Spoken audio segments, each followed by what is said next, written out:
2025 সালের হজ ব্যবস্থাপনার সর্বশেষ অগ্রগতি বিষয়ে ধর্ম বিষয়ক মন্ত্রণালয়ের আয়োজনে আজকের এই প্রেস কনফারেন্সে আপনাদের স্বাগত জানাচ্ছি।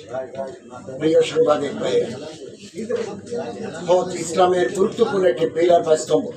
হজের গুরুত্ব ফজিলত বিবেচনায় ধর্মপ্রাণ মুসলমানগণ হজ পালনে তীব্র আকাঙ্ক্ষা লালন করে।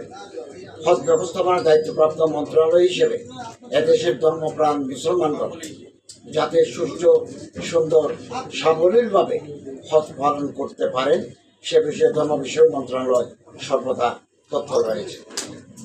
সম্মানিত সাংবাদিকবৃন্দ, হজ ব্যবস্থাপনা একটি দ্বিরাষ্ট্রীয় কার্যক্রম।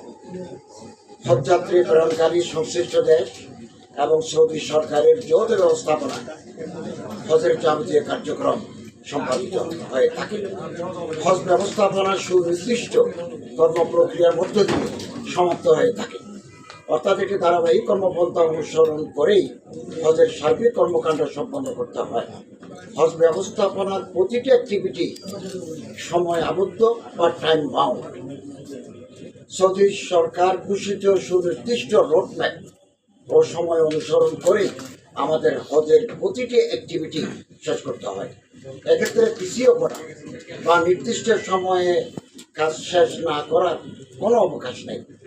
আমরা সৌদি সরকার রোডম্যাপ ও বেঁধে দেওয়া সময়ের মধ্যে সকল কার্যক্রম সম্পন্ন করার সর্বাত্মক প্রচেষ্টা চালিয়ে যাচ্ছি। প্রিয় সাংবাদিকবৃন্দ, আমাদের দেশে হজ যাত্রীরা সুদূর অতীত হতে বেসরকারি হজ এজেন্সির মাধ্যমে হজব্রত পালন করে আসছে। পরবর্তীতে সরকারের মাধ্যমে কিছু হজযাত্রী হজব্রত পালনের জন্য প্রেরণ করা হয়। হজ এজেন্সির মাধ্যমে হজযাত্রী প্রেরণের ক্ষেত্রে সৌদি হজ উমরা মন্ত্রণালয় হতে প্রতি বছর হজযাত্রীর ন্যূনতম সংখ্যা বা কোটা নির্ধারণ করে থাকে।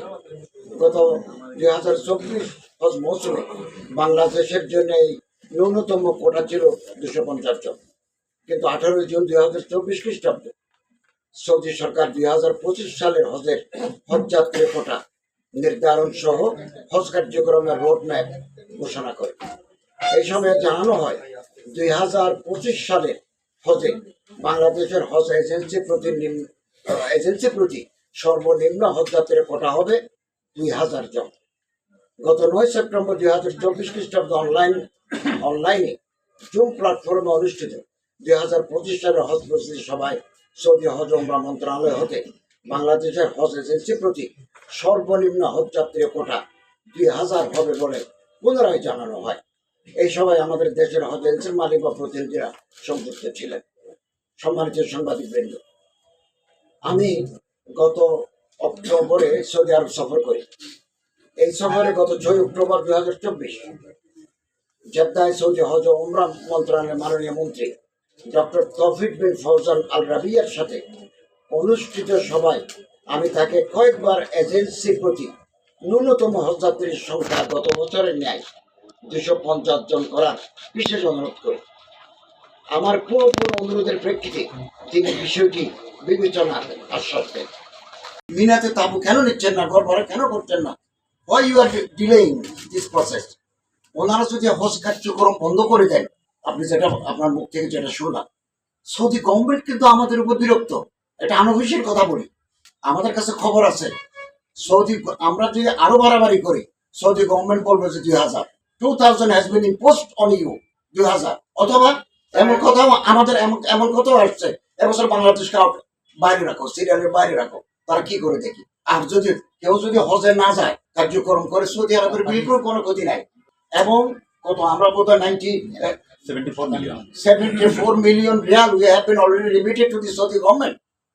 ওনারা কার্যকর ওনারা যে করবেন বলতেছেন, আপনার কাছ থেকে যেটা শুনলাম, এইটা তো আমরা টাকা পাঠিয়ে দিয়েছি।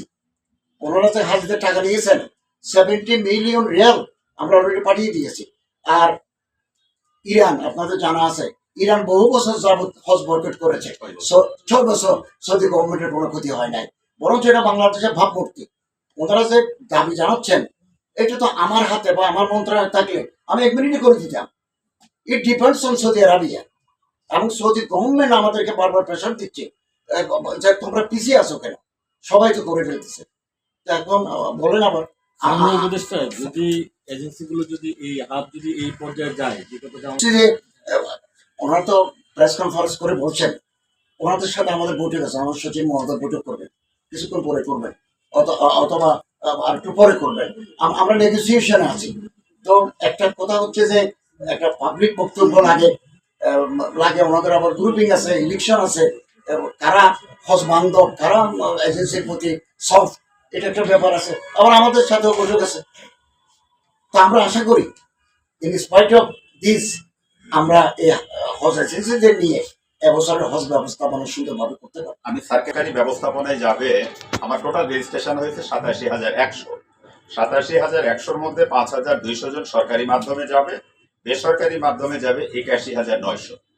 গত বছর ছিল এটা 85,000, এবার 87,100।